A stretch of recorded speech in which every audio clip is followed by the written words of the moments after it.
গীতাৰ অধ্যায় 18 শ্লোক নম্বৰ 62 ভগৱানে স্বয়ং কৈ আছে যে অৰ্জুন সেই পৰমেশ্বৰৰ শৰণলৈ যোৱা যাৰ কৃপাত পৰম শান্তি আৰু শাশ্বত স্থান অৰ্থাৎ সতলোক প্ৰাপ্ত হ'ব সেই পৰমেশ্বৰ কোন হয় ক'ত আছে কেনেকুৱা জানিবৰ কাৰণে নিশ্চয় শুনক জগতগুৰু তত্ত্বদৰ্শী সন্ত ৰামপাল দেৱ মহাৰাজৰ অমৃত বচন সৰ্বপবিত্ৰ ধৰ্ম পবিত্ৰ শাস্ত্ৰৰ আধাৰত ভালদৰে সাৱধানে কৰা एक बकरी का बच्चा लेके उसका गला कटैया रे घोड़ी सी दुनिया सतगुरु बिन कैसे सरिया रे घोड़ी सी दुनिया सतगुरु बिन कैसे सरिया এতিয়া আগতেতো বহুত বেয়া অৱস্থা আছিলে এতিয়া ইমান কৰিবলৈ ধৰিলে যে যেনেকৈ গুৰগাঁৱৰ মাতাৰ মন্দিৰত গৈছিলে চুলি কটাবলৈ নৱজাত শিশু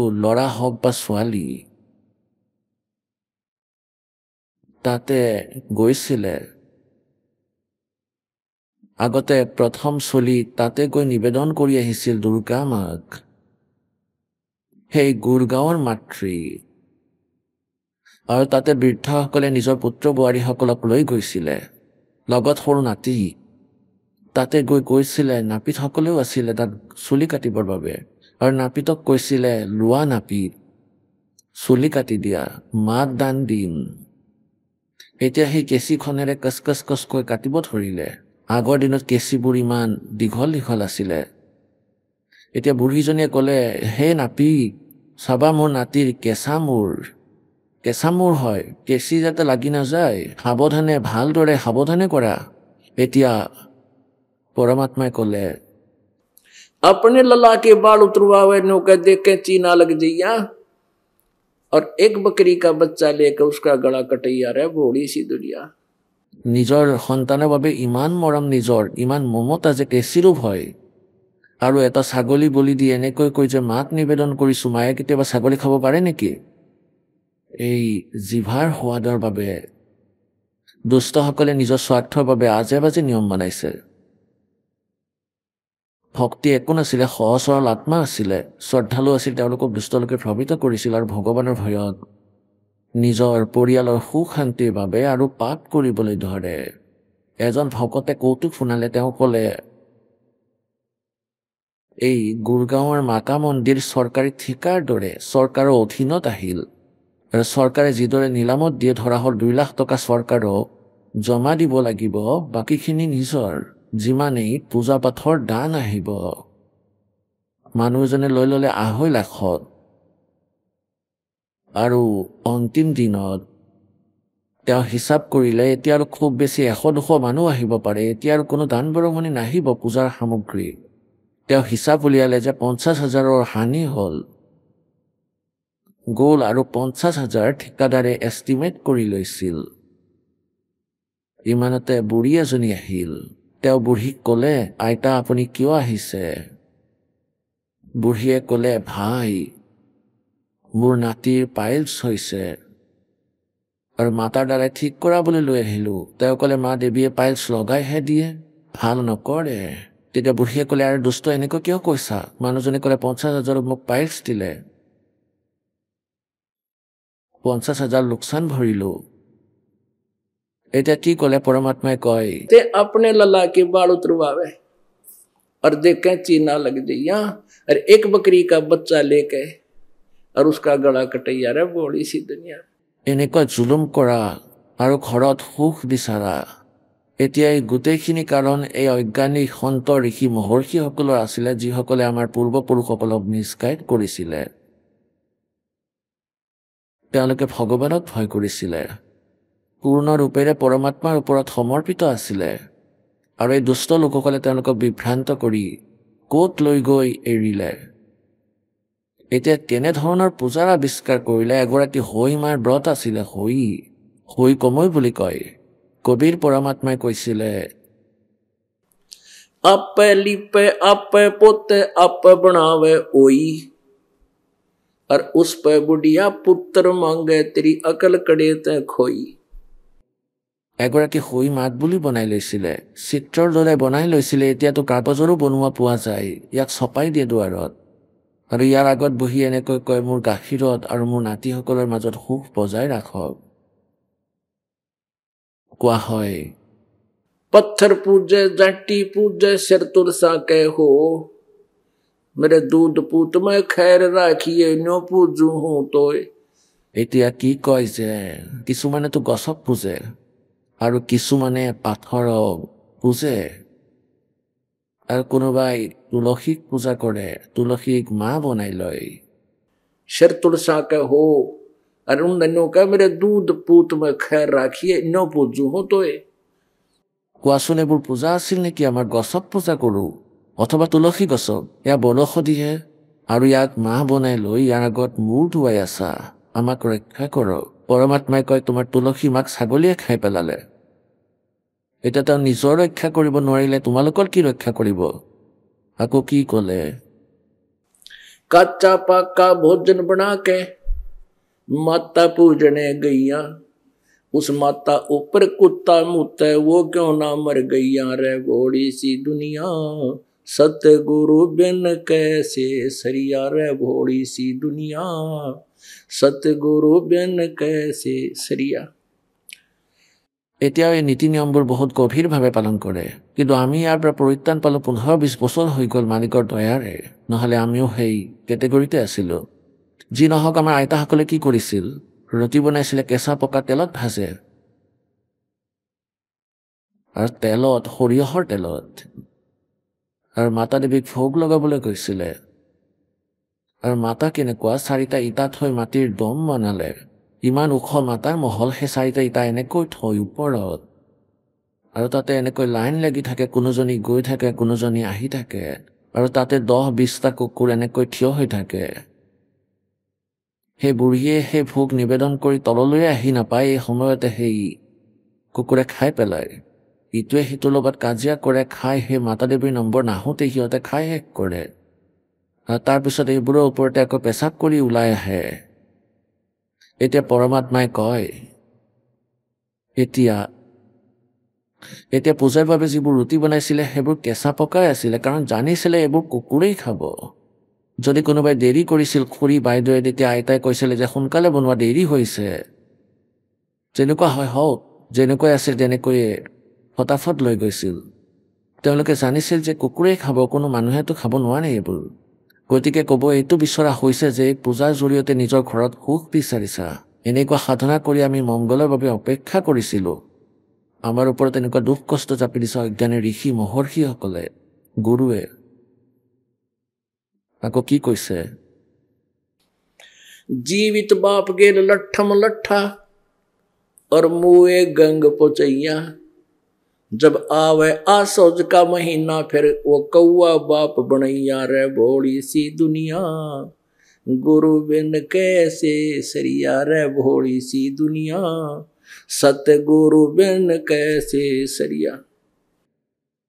এতিয়া কৈছে, যেতিয়া দেউতা জীৱিত আছিল তেতিয়াতো গুৰুত্ব নাছিল, তেখেতৰ লগত কোনো ধৰণৰ ভাল ব্যৱহাৰ কৰা নাছিলে, আৰু মৰাৰ পিছত এনেকৈ কয়, তেওঁক গংগাত প্ৰবাহিত কৰি আহা, তেখেতৰ গতি কৰোৱা, সেই হাড়বোৰক উঠাই আকৌ গংগাত লৈ যায়, গংগাত, আৰু সেই গংগাৰ ঘাটত বহি থাকে সেই নকলি গুৰু।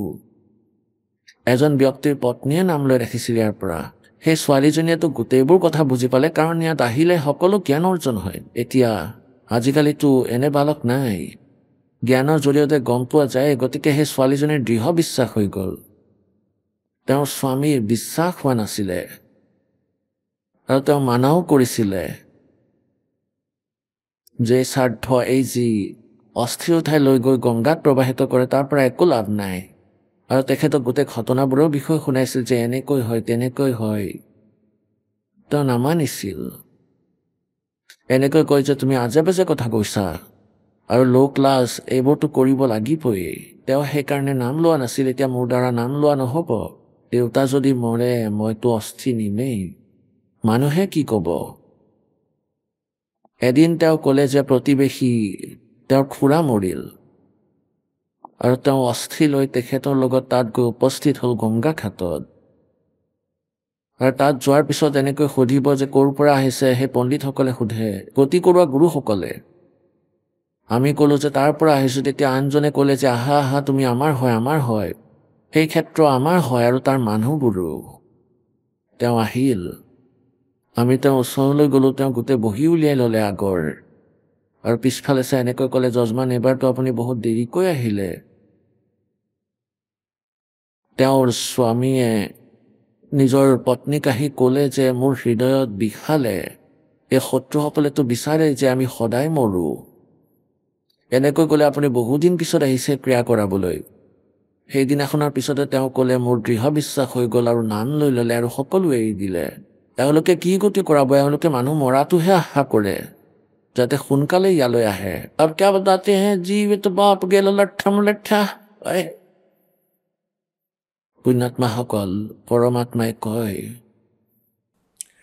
घट में शोक सलसलाई ये सूतक दिन राती, जीवित जग में जूती पड़े फिर जम तोड़े छाती। होय होय।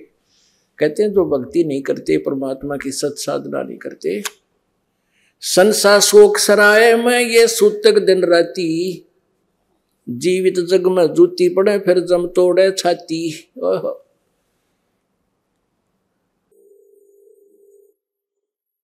পুণ্যাত্মাসকল, এইবোৰ এনেকুৱা গহীন জ্ঞান, এনেকুৱা গহীন বচন পৰমাত্মাৰ, এইবোৰ একেবাৰে সঠিক হয়, কিন্তু আমি এইবোৰৰ পৰা বহু দূৰত আছিলোঁ। সেইকাৰণে আমি সেই সমাজ ব্যৱহাৰত থাকিও নিজৰ ক্ৰিয়াবোৰক সঠিক কৰিবলৈ সক্ষম নহওঁ। এজন ব্যক্তিৰ 4জন পুত্ৰ আছিল, কৃষক আছিল। প্ৰথমে তেওঁৰ ওচৰত 4-5 একৰ মাটি আছিল। পাছত তেওঁ গোটেই জীৱন পৰিশ্ৰম কৰি, মজদুৰি কৰি, পশুতকৈও বেছি পৰিশ্ৰম কৰি তেওঁ 20 একৰ মাটি গোটাইছিলে। 16 একৰ আৰু কিনিলে সন্তানসকলৰ বাবে। এতিয়া মনুষ্য জীৱনত যি কৰিবলগীয়া আছিল সেয়াটো নকৰিলেই। 4 সন্তানৰ বিবাহ কৰালে। এতিয়া সন্তান পৃথক পৃথক হৈ গ'ল। বৃদ্ধৰ বেমাৰ হৈ গ'ল, পেৰালাইচিছ হ'ল। এতিয়া প্ৰথমে লোক লাজত ডাঙৰ পুত্ৰই তেওঁক চম্ভালিলে। এমাহ পিছত তেওঁৰ পত্নীয়ে হাত উঠাই দিলে যে ক'লে মোৰ দ্বাৰা এয়া নহ'ব, তোমাৰ দেউতাক তুমি চম্ভালা। এতিয়া তাৰ দ্বাৰাও সেৱা নহ'ল, দোষী হ'বলৈ ধৰিলে। সময়ত গা নোধোৱাই, আহাৰ খুৱাব নোৱাৰে, কামত ব্যস্ত হৈ থাকে। তেতিয়া লাহে লাহে গম পালে যে দ্বিতীয়জনক ক'লে যে 2-4জন গাঁৱৰ লগ হৈ গ'লে তুমি কৰা, কিছুদিন তুমিও কৰা, এমাহ হিচাপত কৰি লোৱা 4 ভাইটিয়ে বৃদ্ধৰ সেৱা। এনেকৈ আৰম্ভ হ'ল। এতিয়া তেওঁৰ সেৱা কৰা এমাহো নহ'ল। এমাহৰ পিছত দ্বিতীয়জনৰ বাবে এৰিটো দিলে, কিন্তু নোৱাৰিলে। ঠাইতে পেচাব পায়খানা কৰে, লেতেৰা হয়। শেষত কি কৰিলে, আত্মীয়সকল একত্ৰিত হ'ল। এতিয়া তেওঁলোকে ক'লে ভাই তোমালোকে এইটো কৰা, তোমালোকৰ ইমান মাটি আছে, 4জনৰ 4কে 16 আৰু 4 বৃদ্ধৰ ভাগত দিয়া। তেওঁৰ ভাগত যি 4 একৰ পৰিল সেয়া লৈ লোৱা আৰু তেওঁৰ সেৱা কৰি লোৱা যোনে কৰা। তেতিয়া সৰুজনৰ পত্নীয়ে ক'লে যে আমি কৰিম সেই লোভত। এতিয়া তেওঁ ৰাখিলে। এমাহ 20 দিনটো তেখেতৰ সেৱা কৰিলে। পাছত এনেকৈ ক'লে যে মাটিও লৈ লোৱা, বৃদ্ধকো লৈ লোৱা, আমাৰ প্ৰয়োজন নাই। পঞ্চায়ত বহিল। এতিয়া পঞ্চায়তে এইটো ভাবিলে যে এওঁৰ ভাগত যি 4 একৰ পৰিলে ইয়াত বন্ধকত দি চাকৰ ৰাখি দিম। এনেকুৱা চিন্তা কৰি আছে আৰু বৃদ্ধ পৰি আছে বিচনাত। এনেকৈ মুখ বেকা হৈ আছিল। আৰু নাতি আহিলে সৰুটো। তেওঁ ক'লে আহা, ক'বতো নোৱাৰে। এতিয়া পুতেকেতো আঁতৰ কৰি দিলে, কিন্তু নাতিয়েকৰ মৰম এতিয়াও আছে। অৰ্থাৎ এতিয়া পুত্ৰৰ এটা ক্ষণ গধুৰ হৈ গৈছে, দেউতা শত্ৰু হ'ল, আকৌ নাতিৰ মুখত পৰিল বুঢ়াজন। এতিয়া পুণ্যাত্মাসকল, যেতিয়ালৈকে আমি ভগৱানৰ এই জ্ঞানৰ লগত পৰিচিত নহওঁ, আমাৰ জীৱন পশুতকৈও বেয়া। যদিও আমি মানুহৰ ছাল পিন্ধি ঘূৰি ফুৰোঁ। এতিয়া যদি পৰমাত্মাৰ সৎ ভক্তিও কৰে আৰু কামো কৰি থাকে, সেই কামত উন্নতিও মালিকে কৰি দিয়ে আৰু ঘৰ বাৰীও হ'লহেঁতেন আৰু ভক্তিও কৰিলে হয়, তেন্তে এই দুৰ্গতি নহ'লহেঁতেন। আৰু হ'লেও কৈছে যে ধৰি লওক কোনো অঘটনো হৈ যায়, কোনো অতি কষ্টৰ কৰ্ম হ'লেও, কিন্তু সেইটো কম হৈ ৰক্ষা পৰে, এনেকুৱা দুৰ্গতি নহ'ল হয়। 6জনকৈ চাকৰ থাকিল হয়, তেওঁৰ বাবে পৰমাত্মাই কষ্ট হ'বলৈকে নিদিয়ে। আৰু যদি তথাপিও নিজৰে ভক্তিত কোনো আখুৱা থাকি যায় বা মালিকে কোনো সংস্কাৰ সলনি কৰিবলগীয়া হয় তেতিয়াও সেই বৃদ্ধকালো বহুত ভালদৰে পাৰ হ'ব তেওঁৰ। পৰমাত্মাই ভগতৰ বহুত লাগিলে যিকোনো ব্যৱস্থা কৰি হ'লে এনেকুৱা ব্যৱস্থা কৰিব যে তেওঁৰ মনতে নাহিব যে তেওঁ বুঢ়া হৈছে বা কেনে আছে। এতিয়া ভক্তি কৰিলে কি হয় উদাহৰণ দিছে ইয়াত। এজন ত্ৰিলোচন নামৰ ভগত আছিল আৰু পৰমাত্মাৰ ভক্তি কৰিছিল, পৰমাত্মাৰ অধীন হৈ আছিল। আৰু তেওঁৰ এজন সেৱক আছিল, এজন সেৱক ৰাখিছিল তেওঁ চাকৰ। আৰু এনেকুৱা হ'ল যে তেওঁ চাকৰজন যাবলগীয়া হ'ল কোনো কামৰ বাবে। তেওঁ দূৰৰ বেলেগ ৰাজ্যৰ আছিল। তেওঁ ক'লে যে মহাৰাজ মই যাব লাগিব, ঘৰত এনেকুৱা কিবা ঘটনা ঘটিছে, চিঠি আহিছে। সেই ত্ৰিলোচন ভগতে ক'লে যোৱা বোপা কোনো কথা নাই। তেওঁ গুচি গ'ল আৰু তেওঁ গুচি গ'ল প্ৰায় 20-30 কিলোমিটাৰ খোজকাঢ়ি। ইফালে ডিচেণ্টাৰী লাগিল সেই ভগতৰ, বৃদ্ধ হৈছিল 80-85 বছৰৰ আৰু বৰ দুখী হ'ল। এতিয়া সেই পৰমাত্মা আহিল তাৰ ৰূপ লৈ তেওঁৰ সেই চাকৰৰ আৰু উভতি আহিল একেবাৰে। সেই ভগতে ক'লে আৰে সেৱাদাৰ তুমি কেনেকৈ আহিলা আৰু কিয় উভতি আহিলা? সি ক'লে মহাৰাজ মই আকৌ যাম আৰু মোৰ নাজানো কি মন হ'ল যে মই উভতি আহিলোঁ। মই ভাবিলোঁ কাইলৈ যাম, আজি দেৰি হৈ গ'ল এনেও, এনেকুৱা। গতিকে এতিয়া মই নাযাওঁ, আপুনি বেমাৰত পৰিছে, আপুনি যেতিয়া ঠিক হৈ যাব, সুস্থ হৈ উঠিব তেতিয়া যাম। এমাহলৈকে সেই পৰমাত্মাই চাকৰৰ ৰূপ লৈ সেই গু পেলালে। তাতেই বিচনাৰ ওচৰত বহি তেওঁ পায়খানা কৰিছিল আৰু তাক উঠাই বাহিৰত পেলাই আহে আৰু তেওঁৰ হাতো ধুই দিয়ে, তেওঁ গা পা ধুৱাই, কাপোৰ ধুই দিয়ে, ৰুটি বনায় আৰু মৰমেৰে খুৱায়। এতিয়া এমাহৰ পাছত সেই চাকৰজন আহিল। সেই চাকৰজন আহি গাঁৱত প্ৰৱেশ কৰিলে আৰু সিফালে পৰমাত্মা ওলাই গ'ল। এতিয়া সেই চাকৰজনে খোৱা বস্তু আনিছিল ঘৰৰ পৰা, তাৰ তাত যি পায় সেইবোৰ, কিছু তিয়হ আনিলে, কিছু আপেল আৰু কিছু চুৰমা লৈ আহিছিল আহোঁতে। আৰু আহি তাত থৈ প্ৰণাম কৰিলে, ক'বলৈ ধৰিলে মহাৰাজ 20 দিনৰ বাবে কৈ গৈছিলোঁ, এমাহে হ'ল, মোক ক্ষমা কৰি দিব, আপোনাৰ ভালনে? তাৰ মুখৰ ফালে চায়ে থাকিলে ত্ৰিলোচন ভগতে। কি কৈ আছা হে ভগত তুমি? মই এয়া কৈ আছোঁ যে মোৰ ঘৰৰ মানুহে আপোনাক প্ৰণাম বুলি কৈছে আৰু আপোনাক বহুত মনত কৰি থাকে, সকলো পৰিয়ালে কুশলে আছে আৰু এইবোৰ বস্তু আপোনাৰ বাবে দি পঠাইছে, আপোনাৰ পূজা পঠাইছে। আৰে তুমি কৈ কি আছা? ক'ৰ পৰা আহিছে? কথাটো কি? মহাৰাজ মই যে ঘৰলৈ গৈছিলোঁ। তুমি ঘৰলৈ গৈছিলা? ক'লে হয় মই ঘৰলৈ গৈছিলোঁ। তুমি সঁচাকৈ চিধা নিজৰ ঘৰৰ পৰা আহি আছানে? ক'লে হয় মই ঘৰৰ পৰা আহি আছোঁ, এই বস্তুবোৰো আনিছোঁ। তেতিয়া তেওঁৰ চকুত চকুলো ওলাল 80 বছৰৰ বুঢ়াজনৰ। কান্দিব ধৰিলে, ক'বলৈ ধৰিলে হে পৰমাত্মা, সেই পাপীৰ ওপৰত ইমান বোজা দি দিলে, আপুনি আহি মোৰ পায়খানা পৰ্যন্ত চাফা কৰিলে, মোৰ লগত কিমান ভাল ব্যৱহাৰ কৰি গ'ল। গতিকে পুণ্যাত্মাসকল, ইয়াক সত্য বুলি জানিব, ইয়াক কাহিনী নহয়, এয়া একেবাৰে 100% সত্য কথা হয়। সত্য কথা এইবোৰ, কেৱল লোক কথা নহয়। গতিকে পৰমাত্মাই এনেকৈ সুখ দিয়ে, কিন্তু কৈছে যে सतगुरु के दरबार में कमी काहे की ना, और अंसा मौज नहीं पावता तेरी चूक चाकरी में। পৰমাত্মাই এনেকৈয়ে লাভ দিয়ে, কিন্তু আপুনি প্ৰাপ্ত কৰিব পৰা নাই তেওঁৰ পৰা এই বেনিফিট, তেন্তে আপোনাৰ কোনো সেৱা শ্ৰদ্ধা কম হৈ আছে।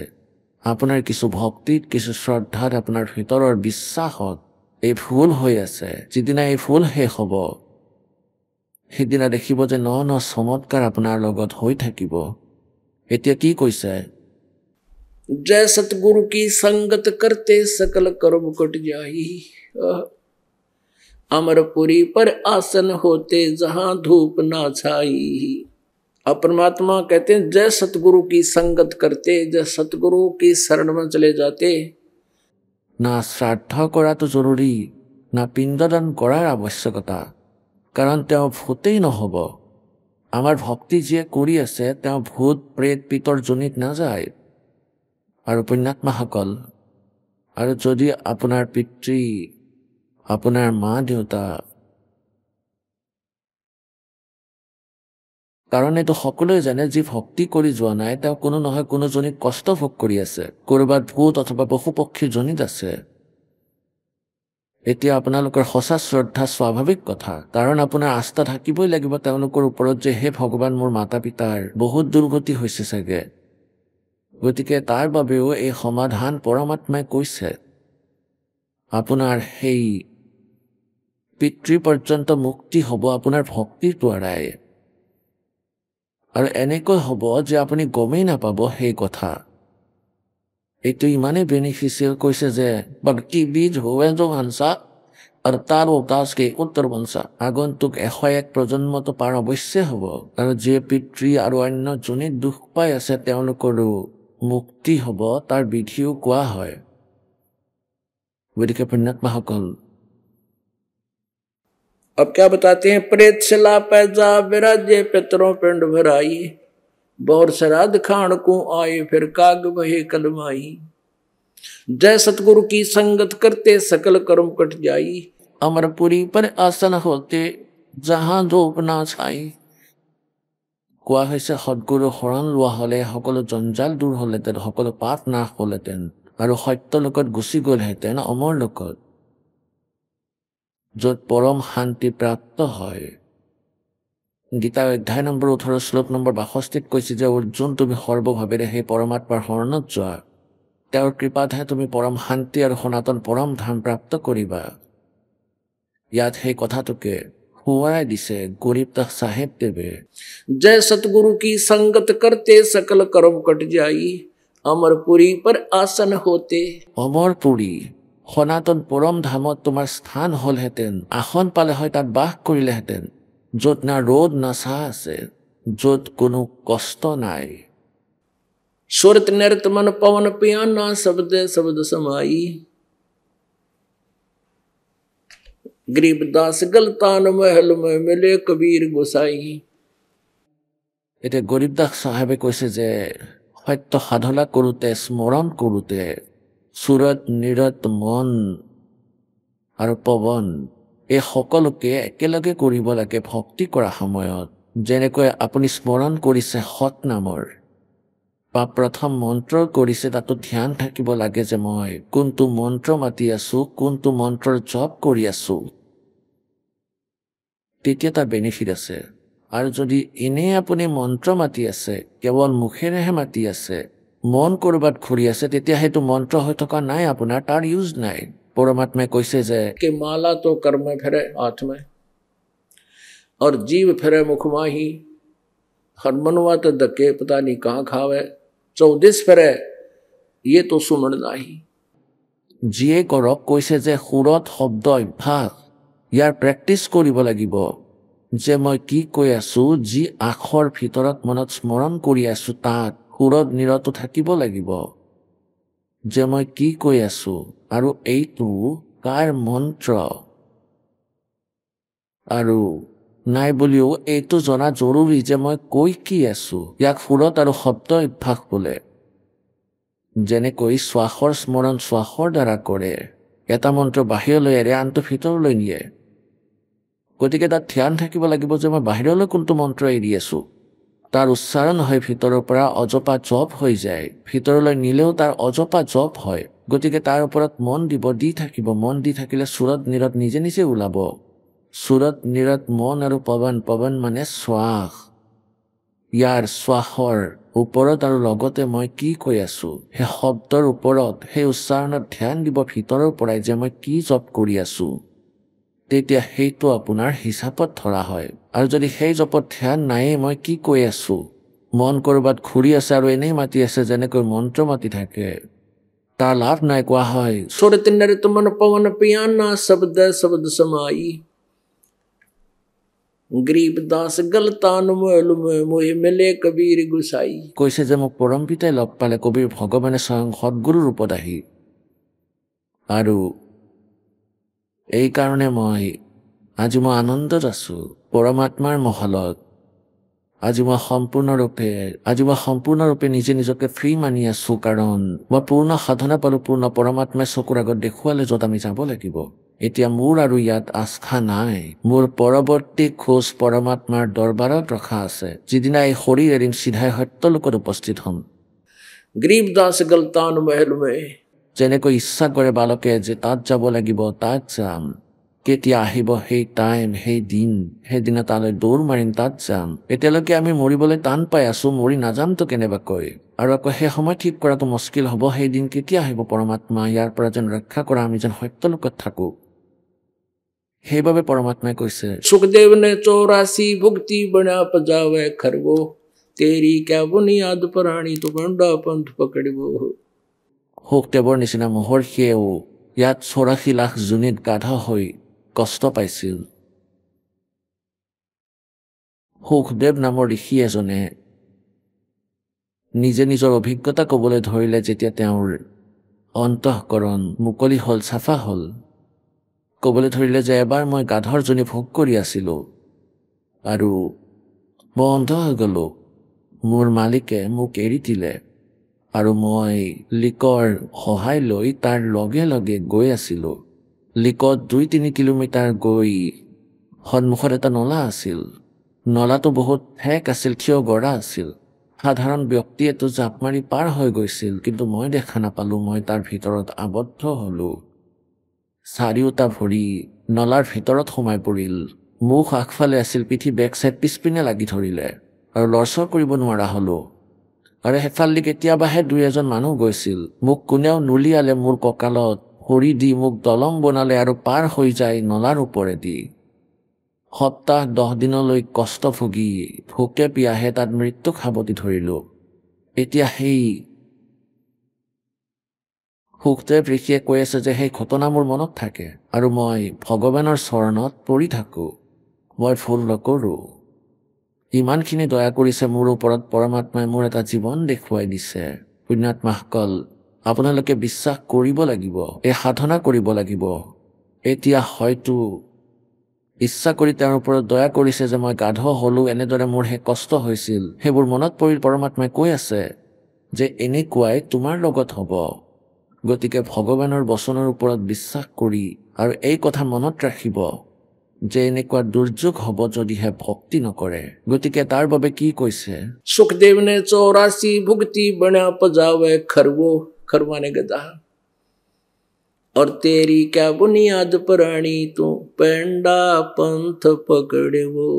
কৈছে যে হে প্ৰাণী, এনেকুৱা মহৰ্ষিৰে দুৰ্গতি হৈ আছে। যেনেকৈ আপোনালোকে মহাবীৰ জৈনদেৱৰ জীৱন দেখিলে বহুবাৰ। এতিয়া সময় নাই দেখুৱাবলৈ, পিছত দেখুৱাম। এতিয়া তেওঁ 60 কোটিবাৰ গাধ হৈছিল, 30 কোটিবাৰ কুকুৰ, আৰু হিচাপ নাই কি কি জীৱন পালে, আৰু কেৱল 80 লাখ বাৰ দেৱতা হৈছিল। পৰমাত্মাই কৈছে যি সাধনা তোমালোকে এই ঋষি মহৰ্ষিয়ে কৰে, তাৰ দ্বাৰা তেওঁলোকৰ দুৰ্গতি সমাপ্ত নহল, জন্ম মৃত্যুৰ অন্ত নহল, পৰম শান্তি নাপালে, শাশ্বত স্থান নাপালে। আৰু এতিয়া এই পথ, এই মাৰ্গ আপোনালোকক কৈ আছে। যিটো সত্য ভক্তি হয় ইয়াক কৰা আৰু নিজকে মুক্ত কৰা। सुखदेव ने 84 भुक्ति बना पजावे खरवो तेरी क्या बुनियाद प्राणी तू पेंडा पंथ पकड़बो। হে জীৱ আত্মা, তোমাৰ সাধ্যনো কি? এতিয়া সেই সাধনা কৰি কৰি তোমাৰ দুৰ্গতি হৈ আছে। এতিয়া এইটো সাধনা কৰা, এই পথ লোৱা, এই মাৰ্গ গ্ৰহণ কৰা যিটো মই কৈ আছো। সৎপুৰুষৰ সাধনা কৰি নিজকে মুক্ত কৰা আৰু গুচি যোৱা য'ৰ পৰা আহিছিলা। পুনৰ সৎপুৰুষে পৰম পিতা পৰমাত্মা পূৰ্ণ ব্ৰহ্ম সৰ্বসৃষ্টি ৰচয়িতা কুল মালিক কবিৰ দেৱ, আমি সকলো আত্মাৰ জনক হয়। তেওঁ আমাৰ প্ৰকৃত হিতৈষী হয়। আমি আমাৰ ভুলৰ বাবে নিজৰ পৰমাত্মাৰ পৰা বিমুখ হৈ পৰিলো।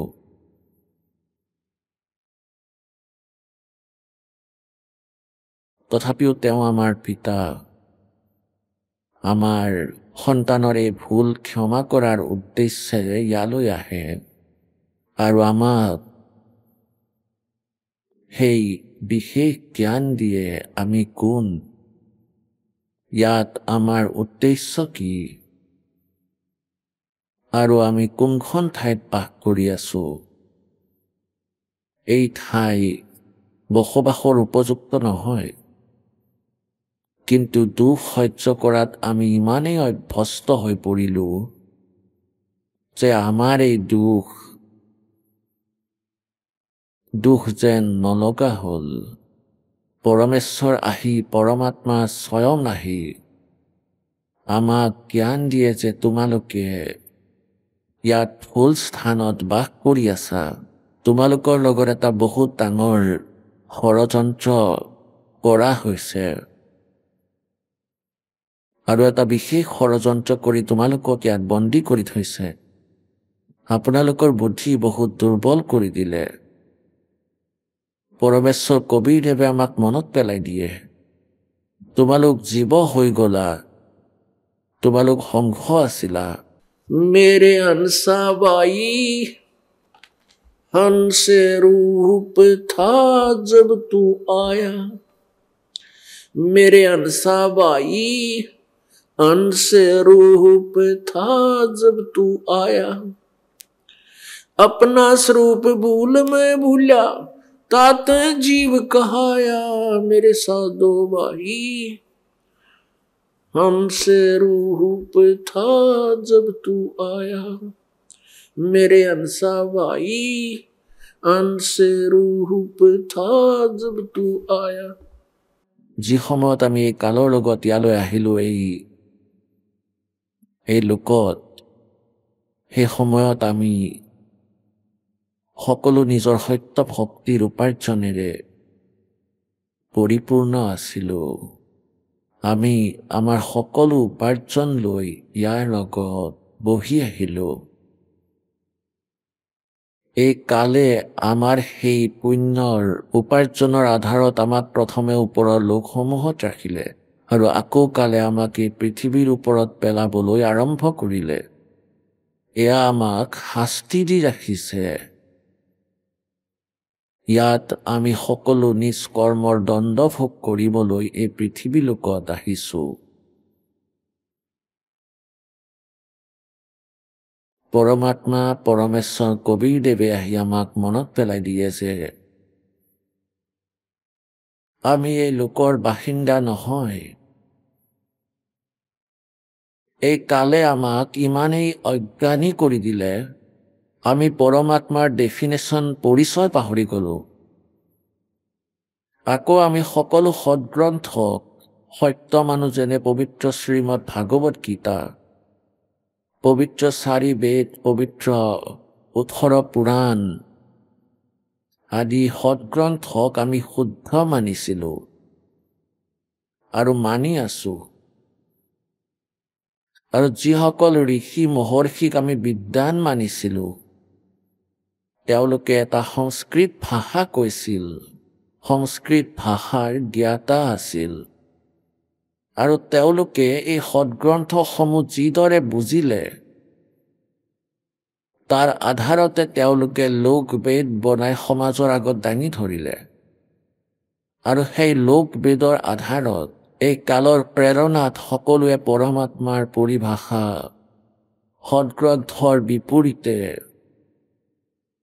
সম্পূৰ্ণ সমাজত ব্যাখ্যা কৰিলে। আৰু পৰমেশ্বৰ যেতিয়া আহে সেই সত্য জ্ঞানক প্ৰচাৰ কৰে। গতিকে সেই সময়ত আমি সকলো মানৱ শৰীৰধাৰী প্ৰাণীয়ে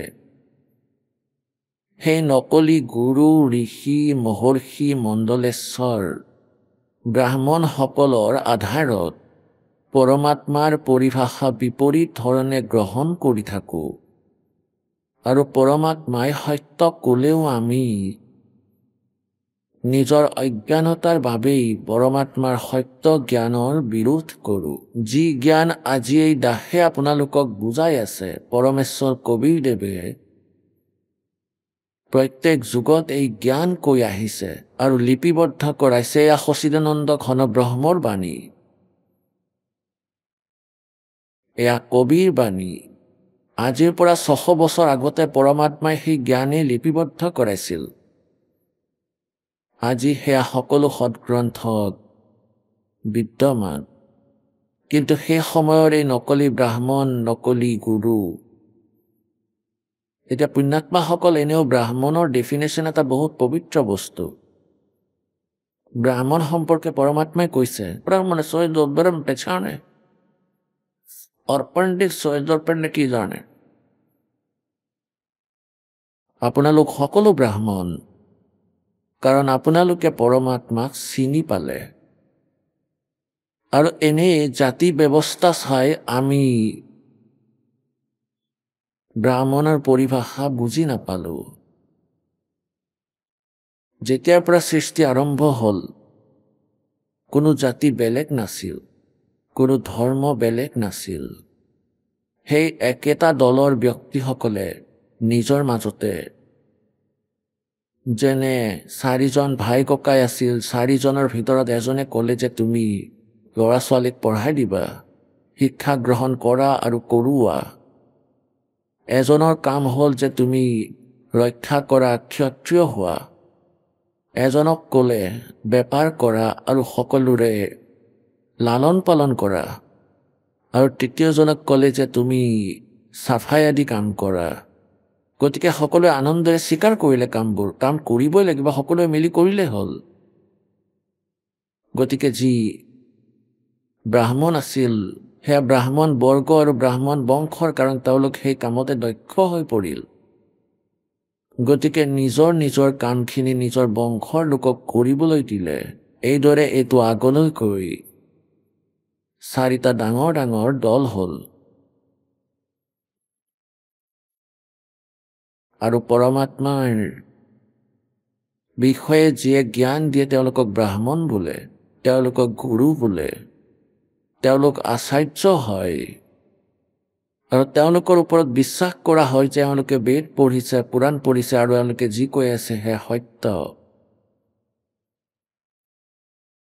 এতিয়া নকলি ব্ৰাহ্মণৰ বিষয়ে যিয়ে দাহে কৈ আছে তাৰ সম্বন্ধ ব্ৰাহ্মণ জাতিৰ লগত নাই।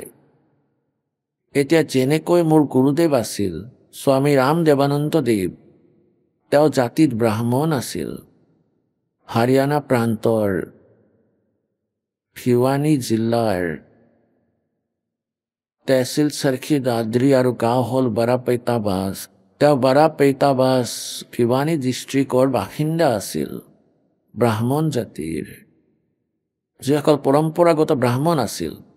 যেনেকৈ আগতে বৈদ্য আছিল, কোনো ভাল বৈদ্য নাৰী চাই ঔষধ দিছিল, তেওঁৰ 1-2 পুৰুষেও তেনেকৈ বৈদ্যৰ কাম কৰিলে। আকৌ তেওঁলোকৰ বংশত আগলৈ আৰু বৈদ্যৰ কাম কৰা লোক নোলাল। নিজৰ অন্য কোনো ব্যৱসায় কৰিব ধৰিলে, কোনোবাই চাকৰিত ধৰিলে, কোনো অন্য কাম কৰে, কিছুমানে গেলামালৰ দোকান খুলিলে। এতিয়া এওঁলোকে নামৰ পিছত বৈদ্য লিখে। এতিয়া তেওঁলোক বৈদ্য নহয়, তেওঁলোকে নাজানে পেটৰ বিষৰ ঔষধ কি, আৰু লিখে বৈদ্য। এটা চাৰনেমৰ দৰে হৈ গ'ল এয়া। এনেকুৱাকৈ যি পণ্ডিত থাকে, পণ্ডিত তেওঁলোকক মনা হৈছিল যিয়ে শিক্ষা গ্ৰহণ কৰে, বিশেষ বিষয়ত আচাৰ্য হৈ যায় আৰু বিদ্যা গ্ৰহণ কৰে, তেওঁলোকক পণ্ডিত বোলা হৈছিল। সেই বিদ্যা কেনে আছিল? অনলি সংস্কৃত লেংগুৱেজ, আৰু সংস্কৃত ভাষা জানি আকৌ তেওঁলোকৰ উদ্দেশ্য হৈ পৰিছিল গ্ৰন্থ প্ৰচাৰ কৰা, মানৱ সমাজক ভক্তি মাৰ্গৰ জ্ঞান দিয়া তেওঁলোকৰ ডিউটি আছিল। গতিকে এই দাহে সেই নকলি ব্ৰাহ্মণৰ বিষয়ে কৈ আছো, যি গুৰু পদত বিৰাজমান আছিলে, যি পৰমাত্মাক বুজি নাপালে সম্পূৰ্ণ সমাজক পথভ্ৰষ্ট কৰি দিলে। মোৰ গুৰুদেৱ এই পৰম্পৰাগত ব্ৰাহ্মণ জাতিৰ সৈতে সম্বন্ধ ৰাখিছিলে, কিন্তু তেওঁ নিজকে ব্ৰাহ্মণ বুলি কোৱা নাছিল। মোৰ ককা গুৰুদেৱ, মানে গুৰুদেৱৰো গুৰুদেৱ, দিল্লীৰ ভিতৰত চাওলা গাঁও আছে, চাওলা গাঁৱৰ জাত আছিল। আৰু তেওঁ ঘৰ ত্যাগ কৰি দিছিল আৰু এজন সন্তৰ শৰণ লৈছিল। 15-16 বয়সতে তেওঁ ঘৰ এৰি ওলাই গৈছিল। সেই সন্তই দেখিলে যে এজন সম্ভাৱনাপূৰ্ণ ল'ৰা, তেওঁক কাশী বিদ্যাপীঠৰ পৰা শিক্ষা দিয়ালে, তেওঁক তাত পঢ়ুৱাবলৈ আৰম্ভ কৰিলে। তেওঁ 4টা বিষয়ত আচাৰ্য হ'ল। 4টা বিষয়ত আচাৰ্য হ'ল। তেওঁ এতিয়া নিজৰ জাতি জাত বুলি নকৈ তেওঁ কৈছিলে পণ্ডিত চিদানন্দ। চিদানন্দ নাম আছিল মোৰ ককা গুৰুদেৱৰ। তেওঁৰ আশ্ৰম আছে খাৰখোদা জিলা সোনিপত, খাৰখোদা তহচিলৰ ওচৰত। এখন গোপালপুৰ গাঁও আছে, তাতে তেওঁৰ আশ্ৰম আছিল। আশ্ৰমত লিখা আছে পণ্ডিত চিদানন্দ আশ্ৰম। গতিকে তেওঁ জাত হৈও, খেতিয়ক হৈও, পৰম্পৰাগত জাতিত তেওঁ জাত আছিল। কিন্তু তাৰ কৰ্মৰ দ্বাৰা আকৌ ব্ৰাহ্মণ বুলি খ্যাতি লভিলে, কাৰণ তেওঁ কাশী বিদ্যাপীঠৰ পৰা এই শিক্ষা গ্ৰহণ কৰিছিল, পণ্ডিতৰ শিক্ষা, অৰ্থাৎ আধ্যাত্মিক জ্ঞানৰ। এতিয়া পুণ্যাত্মাসকল, আমাৰ উদ্দেশ্য কোনো জাতি বিশেষে নহয়, বৰঞ্চ কাৰণ এই দাসু শিক্ষক হয়, আধ্যাত্মিক শিক্ষক। আৰু আগৰ যিমান গুৰু আছিল, আচাৰ্য আছিল, মহৰ্ষি বোলাইছিল, ব্ৰাহ্মণ আছিল, তেওঁলোকেও মাৰ্গদৰ্শন কৰিছিল, তেওঁলোকো শিক্ষক আছিল, আধ্যাত্মিক শিক্ষক। সেই অজ্ঞানী শিক্ষকে সম্পূৰ্ণ সমাজক আউট অফ চিলেবাছ জ্ঞান শিকাই দিলে। আৰু এই চিলেবাছৰ ছাবজেক্টৰ সদগ্ৰন্থৰ সহায় লৈ, সদগ্ৰন্থৰ সমৰ্থন কৰি, সদগ্ৰন্থৰ ৰেফাৰেঞ্চ দি যে শিৱপুৰাণত এনেকুৱা লিখা আছে, বিষ্ণু পুৰাণত এনেকুৱা লিখা আছে। বিষ্ণু পুৰাণ যেতিয়া কোনোবাই শুনাইছিল, কৈছিল যে বিষ্ণু সৰ্বেশ্বৰ হয়, মহেশ্বৰ হয়, সম্পূৰ্ণ সৃষ্টিৰ মালিক, তেওঁৱে পালন কৰে, তেওঁৱে সংহাৰ কৰে, তেওঁৱে উৎপত্তি কৰে, তেওঁৱে কুলৰ মালিক, অজৰ অমৰ, তেওঁৰ কোনো মাতা পিতা নাই। যিজনে শিৱপুৰাণ পঢ়াইছিল তেওঁ শিৱকেই সৰ্বেশ্বৰ, মহেশ্বৰ, মৃত্যুঞ্জয় কৈছিলে নকলি আচাৰ্যসকলে। যাৰ নিজৰ চিলেবাছৰ জ্ঞান নাই, ছাবজেক্টৰ জ্ঞান নাই, গতিকে তেওঁ টিচাৰ নহয়, তেওঁতো একেবাৰে ডুপ্লিকেট নকলি মানুহ। গতিকে পুণ্যাত্মাসকল, পৰমাত্মা যেতিয়া আহিছিল, তেওঁ যথাৰ্থ জ্ঞান দিছিল, কিন্তু এই নকলি গুৰুসকলে, ব্ৰাহ্মণসকলে পৰমাত্মাৰ সেই জ্ঞানক জনতাৰ ওচৰলৈ যাবলৈ নিদিলে, ইমান তীব্ৰ বিৰোধ কৰিলে যে পৰমাত্মা কবিৰ দেৱক অনেকবাৰতো মাৰিবলৈ চেষ্টা কৰিলে। কাৰণ জ্ঞানৰ আধাৰত সেই পৰমাত্মাৰ সন্মুখত থিয় হ'ব নোৱাৰিছিল, তেওঁলোকক পৰাস্ত কৰিছিলে দাতাই। কবি পৰমেশ্বৰে এটাই প্ৰশ্ন কৰিছিল সেই আচাৰ্য মণ্ডলেশ্বৰৰ ওচৰত থিয় হৈ, कि कौन ब्रह्मा का पिता है, कौन विष्णु की माँ, शंकर का दादा कौन है, हमको दे बता। এই কথাত ভিত্তি কৰি সেই নকলি গুৰু আচাৰ্য ব্ৰাহ্মণে কৈছিলে যে কবিৰে মিছা মাতিছে, তেওঁ ব্ৰহ্মা বিষ্ণু মহেশ্বৰৰ আলোচনা কৰিছে, আমাক সুধি আছে ব্ৰহ্মা বিষ্ণু মহেশ্বৰ মাতা পিতা কোন, তেওঁলোকৰ ককা কোন হয়। আৰু কৈছিল সেই পৰমেশ্বৰে ব্ৰহ্মা বিষ্ণু মহেশ্বৰ বিষয়ত কৈছিলে নকলি ব্ৰাহ্মণ, নকলি গুৰু, ঋষি মহৰ্ষিৰ মতে এওঁলোক অজৰ অমৰ হয়, সৰ্বেশ্বৰ, মহেশ্বৰ, এওঁলোকৰ কোনো মাতা পিতা নাই। আৰু পৰমাত্মাই কৈছিলে যে के साच कहूं तो जग ना माने, झूठ कही ना जाई हो, साच न पूरा पावते इन झूठो जग प्रति आई हो।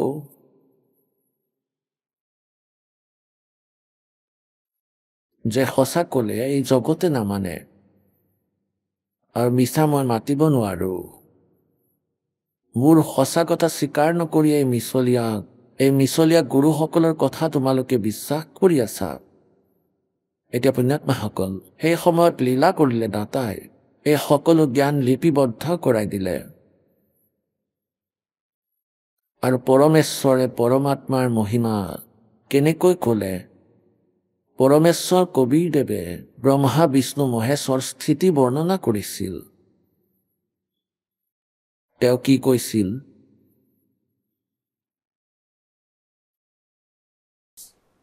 धर्मदास ये जग बोराना, कोई न जाने पद निर्वाणा।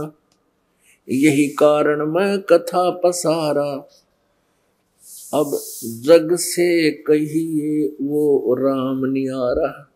এতিয়া পৰমাত্মাই 600 বছৰ আগতেই কৈছিল কবিৰ পৰমেশ্বৰে। धर्मदास ये जग बोराना, कोई न जाने पद निर्वाणा। নিজৰ প্ৰিয় আত্মাক পৰমাত্মাই লগ পায়, তেওঁলোকক জ্ঞান দিয়াৰ উদ্দেশ্যৰে আহে। সেই পৰমাত্মা পূৰ্ণ ব্ৰহ্ম হয়। ইয়াৰ সাক্ষী পবিত্ৰ 4 বেদ আৰু চকুৰে দেখি অহা সন্তও, যিসকলে পৰমাত্মাৰ সাক্ষাৎকাৰ কৰিছিল। ঋগ্বেদ মণ্ডল নম্বৰ 9 সূক্ত নম্বৰ 86, 86 মন্ত্ৰ 26 আৰু 27। ঋগ্বেদ মণ্ডল নম্বৰ 9 সূক্ত নম্বৰ 82 মন্ত্ৰ 1, 2, 3। ঋগ্বেদ মণ্ডল নম্বৰ 9 সূক্ত 96 16 পৰা 21লৈকে 20লৈকে। ঋগ্বেদ মণ্ডল নম্বৰ 9 সূক্ত নম্বৰ 1 মন্ত্ৰ 9। ঋগ্বেদ মণ্ডল নম্বৰ 9 সূক্ত নম্বৰ 20 মন্ত্ৰ 1। আৰু শ স্থানত এয়া প্ৰমাণিত কৰা হৈছে যে সেই পৰমেশ্বৰ নিজৰ তৃতীয় মুক্তিধামত থাকে, সত্যলোকত, সস্খণ্ডত, শাশ্বত স্থানত, আৰু তাৰ পৰা গতি কৰি আহে ইয়াতে মৃত্যুলোকত।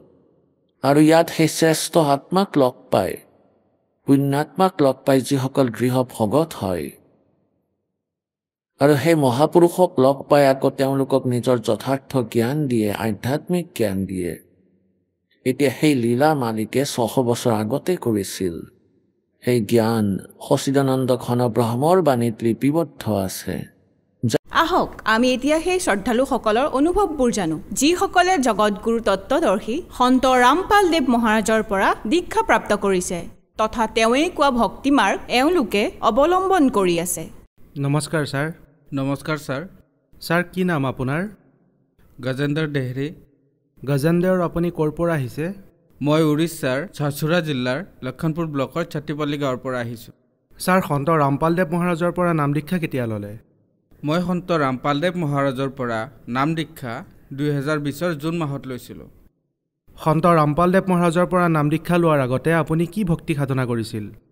মই সন্ত ৰামপালদেৱ মহাৰাজৰ পৰা নাম দীক্ষা লোৱাৰ আগতে সকলো গুৰুৰ ভক্তি কৰিছিলোঁ। উৰিষ্যাত যিমানবোৰ আছে, যেনে ব্ৰহ্মকুমাৰী ওম শান্তি, জয় গুৰুদেৱ আলেক মহিমা, সদগুৰু কৃষ্ণগুৰু, সকলোৰে ভক্তি কৰিছিলোঁ। আৰু সৰুৰে পৰা মোৰ এটা ডাঙৰ বেমাৰ আছিল। ডক্টৰে কৈ দিছিলে যে এইটো ঠিক নহ'ব, অসাধাৰণ ৰোগ হয়। সেইবাবে মই ভক্তিত বিলীন হৈ গৈছিলোঁ, সৰুৰে পৰা বিলীন হৈ গৈছিলোঁ। চিকাছ এলুমিনিয়াছ এনচেডচিছ আছিল। আমাৰ তাৰে বুৰ্লাৰ, উৰিষ্যাৰ বুৰ্লা নামৰ এখন ডাঙৰ হস্পিটেল আছে, তাৰে ওচৰত গুপ্তা নাৰ্ছিং হোম আছে। তাৰে ডক্টৰে কৈ দিছিলে। যেতিয়া মোক তাৰ পৰা ঘৰৰ মানুহে লৈ আহিলে, তেতিয়াৰ পৰাই মই ভক্তি আৰম্ভ কৰিছিলোঁ, যাতে পৰমাত্মাৰ শৰণলৈ গৈ কল্যাণ কৰিব পাৰোঁ আৰু ভক্তি কৰিব পাৰোঁ আৰু মুক্তিলৈ সংসাৰৰ পৰা উদ্ধাৰ হৈ যাওঁ। এনেকৈ সৰুৰ পৰা ভক্তি কৰিছিলোঁ। কিন্তু ভক্তি কৰিও একো সকাহ পোৱা নাছিলোঁ। য'তে নাযাওঁ কিয়, য'তে গুৰু নবনাওঁ কিয়, ক'তোৱে সকাহ পোৱা নাছিলোঁ। শেষত মই এনেকৈ ভাবিলোঁ যে কিবা খাই বিষ খাই মৰি থাকিম, কাৰণ মই জীয়াই থাকিব বিচৰা নাছিলোঁ। মোৰ ঘৃণা হৈ গৈছিলে। লাহে লাহে শৰীৰ ইমান বেয়া হৈ গৈছিলে যে মোৰ জীয়াই থকাৰ কোনো আশাই নাছিলে, বাচি থকাৰ বাবে ইচ্ছাই নোহোৱা হৈ গৈছিল। লাহে লাহে মই শেষত এজন সৎগুৰু আছে উৰিষ্যাত, আৰু ছত্তীশগড়ৰ বৰ্ডাৰত এজন সৎগুৰু বনাই ল'লোঁ আৰু ভজন কীৰ্তন কৰি থাকিলোঁ। তেওঁৰ তাতো 8-10 বছৰ ভজন কীৰ্তন কৰিলোঁ, কিন্তু একো নহ'ল। শেষত মই এই মাছ মাংস সকলো খাইছিলোঁ, কণী খাইছিলোঁ, মাছ মাংস সকলো খাইছিলোঁ, পানো খাইছিলোঁ, গুটখাও খাইছিলোঁ। যেতিয়া মই এই সকলোবোৰ কৰি আছিলোঁ, তেতিয়া মোৰ গ'ল্ড ব্লাডাৰত ষ্ট'ন হৈ গৈছিলে, জণ্ডিছো হৈছিল আৰু চাইটিকাও হৈছিল। তাৰপিছত মই যেতিয়া ডক্টৰক দেখুৱালোঁ, তেওঁ ক'লে অপাৰেশ্যন কৰাব লাগিব, এই বেমাৰৰ কোনো চিকিৎসা নাই, ইয়াৰ অপাৰেশ্যন কৰাব লাগিব। পিছত টিবিও হৈ গৈছিলে। ডক্টৰে ক'লে বহুত বেছিয়ে সমস্যা আছে। তেতিয়া মই ভাবিলোঁ যে মোৰ এতিয়া আৰু একো নহ'ব, ডক্টৰে এতিয়া অপাৰেশ্যনো নকৰোঁ বুলি ক'লে। মই বহুত দুৰ্বল আছিলোঁ, অপাৰেশ্যন কৰিলে মৰি থাকিম। গতিকে এনেকৈ মই বহুত মানুহক লগ কৰিছিলোঁ, ভক্তিৰ বিষয়ে আলোচনা কৰিছিলোঁ যে মই কি ভক্তি কৰোঁ, কেনেকৈ ভক্তি কৰোঁ, যাতে মই সকাহ পাওঁ, কাক গুৰু বনাওঁ। পুৰাণ শাস্ত্ৰত এনেকুৱা কোনো গুৰুৰে প্ৰমাণ নাই যাক মই গুৰু বনাইছিলোঁ, ভজন কীৰ্তন কৰিছিলোঁ। বেদ, বাইবেল, কোৰাণত এনেকুৱা কোনো নাছিল। মইতো হিন্দু, মুছলিম আৰু শিখ আৰু খ্ৰীষ্টিয়ান চাৰিওটা ধৰ্মলৈ গৈছিলোঁ। সকলো ভক্তি অনুভৱ কৰি ভক্তি কৰিছিলোঁ, একো সকাহ পোৱা নাছিলোঁ। শেষত এজন মোৰ মামা আছিলে, তেওঁ মোক জ্ঞান গংগা কিতাপখন দিলে। সেই জ্ঞান গংগা কিতাপখন পঢ়ি মই 7 বছৰমান থৈয়ে দিছিলোঁ। যেতিয়া মোৰ এই ষ্ট'ন হ'ল আৰু জণ্ডিছো হ'ল, তাৰ পাছত মই জ্ঞান গংগা কিতাপখন আকৌ বিচাৰিলোঁ আৰু পঢ়িলোঁ। তাতে প্ৰমাণ আছিলে যে আমি যিমানবোৰ ভক্তি কৰি আছিলোঁ সকলোবোৰ শাস্ত্ৰৰ বিৰুদ্ধে। কোনো প্ৰমাণ নাই বেদ শাস্ত্ৰ 18 পুৰাণত, বাইবেলত, কোৰাণ শ্বৰীফত ক'তোৱে লিখা নাই যে এওঁলোক পূৰ্ণ গুৰু হয়। আৰু মই ব্ৰহ্মা, বিষ্ণু, মহেশ্বৰৰ ভক্তি কৰিছিলোঁ। সৰুৰ পৰা শুনিছিলোঁ যে তেওঁলোক নাগবান, অবিনাশী নহয়, কাৰণ এওঁলোকৰ জন্ম মৃত্যু হয়। গতিকে মই সেই অবিনাশী পৰমাত্মাৰ সন্ধান কৰিছিলোঁ। আৰু মোক সেই অবিনাশী পৰমাত্মাৰ লগত কোন গুৰুৱে লগ কৰাই দিব।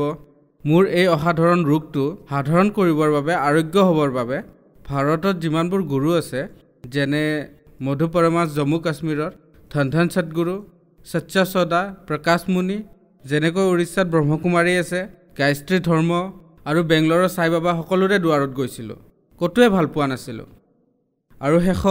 আৰু শেষত মোক মামাই জ্ঞান গংগা কিতাপখন দিছিলে, সেইখন মই পঢ়িলোঁ। তাতেই সকলো প্ৰমাণ আছিলে যে গীতাত প্ৰমাণ আছে যে ভগৱান আৰু যাৰ কথা কৈ আছে যে সেই তত্ত্বদৰ্শী সন্ত শৰণলৈ যোৱা, তেওঁৱে সঁচা গুৰু, পূৰ্ণ গুৰু, সম্পূৰ্ণ গুৰু হয়, তেওঁৱেই তোমাক পৰমাত্মাৰ প্ৰাপ্তি কৰাব। আৰু মই সেইখন পঢ়ি থৈ দিছিলোঁ। যেতিয়া মোৰ এই সমস্যা হ'ল, বেমাৰ হ'ল, ষ্ট'ন হ'ল, গ'ল্ড ব্লাডৰ ষ্ট'ন, তেতিয়া মই জ্ঞান গংগা কিতাপখন খুলিলোঁ আৰু পঢ়িলোঁ। তাৰপিছত মোৰ নাম লোৱাৰ বাবে জ্ঞান সকলোবোৰ পৰীক্ষা কৰি চালোঁ যে সন্ত ৰামপালদেৱ মহাৰাজ অৱতাৰ হয়নে নহয়।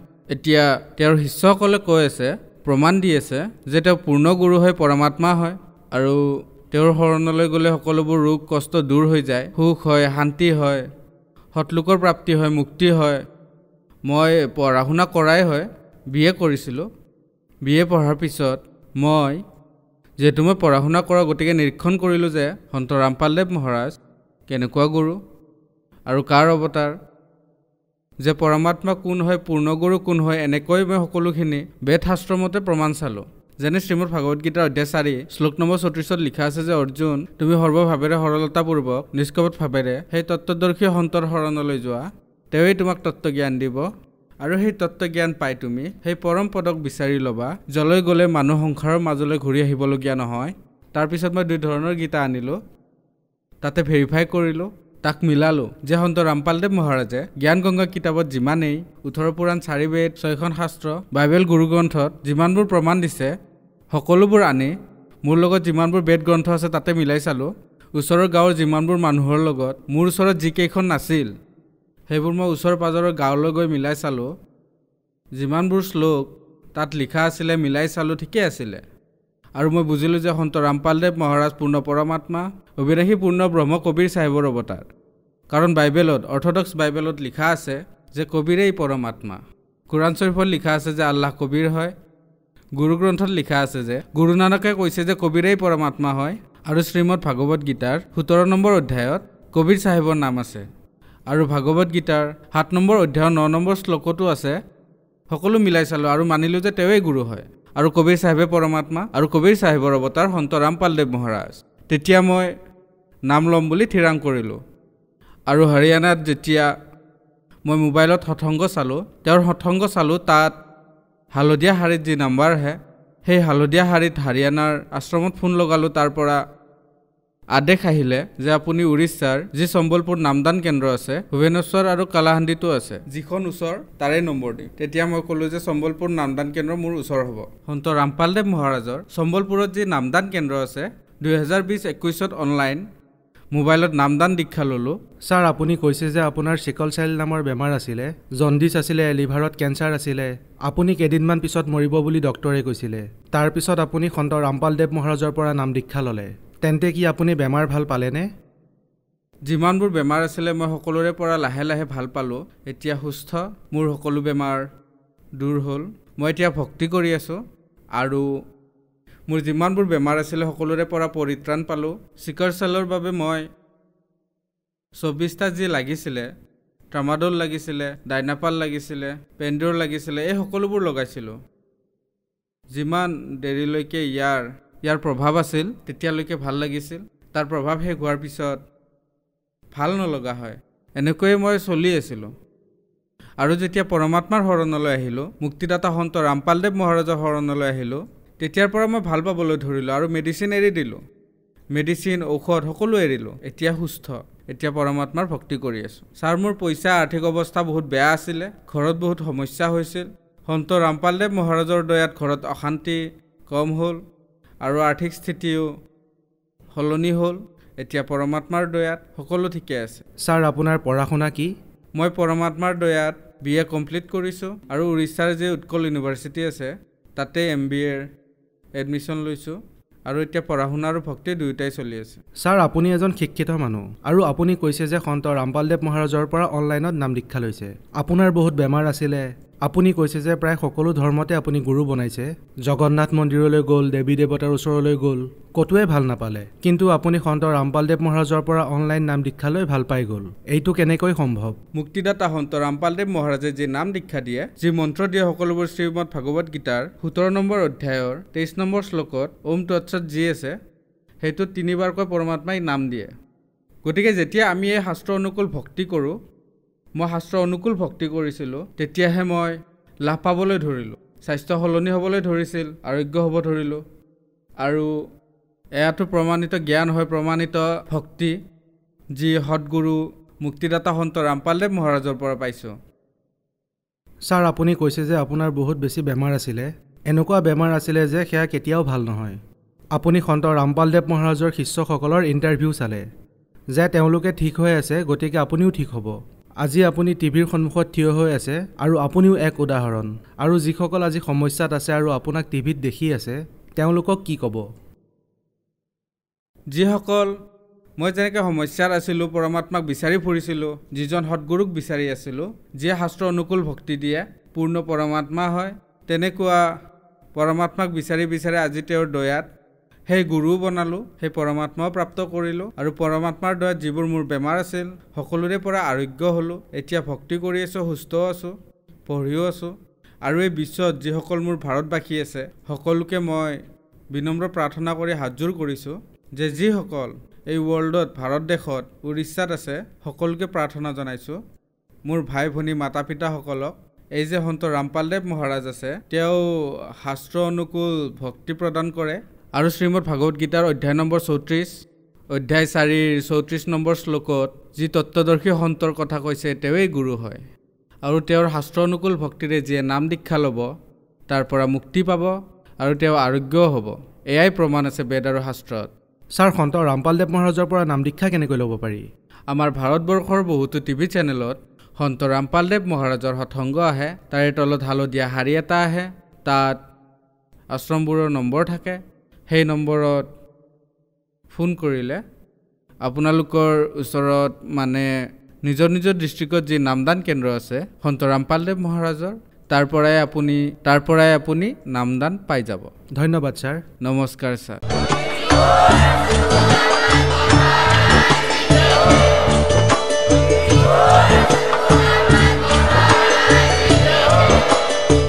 আপুনি শুনি আছিলে জগতগুৰু তত্ত্বদৰ্শী সন্ত ৰামপালদেৱ মহাৰাজৰ মংগল প্ৰবচন।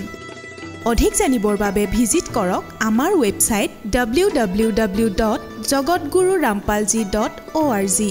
সন্ত ৰামপালদেৱ মহাৰাজৰ শুভ আশীৰ্বাদত সমগ্ৰ বিশ্বতে 500তকৈও অধিক নাম দীক্ষা কেন্দ্ৰ আছে, য'ত সন্ত ৰামপালদেৱ মহাৰাজৰ দ্বাৰা বিনামূলীয়া নাম দীক্ষা দি থকা হৈছে। আপোনাৰ নিকটৱৰ্তী নাম দীক্ষা কেন্দ্ৰৰ ঠিকনা জানিবলৈ সম্পৰ্ক কৰক 8222880541।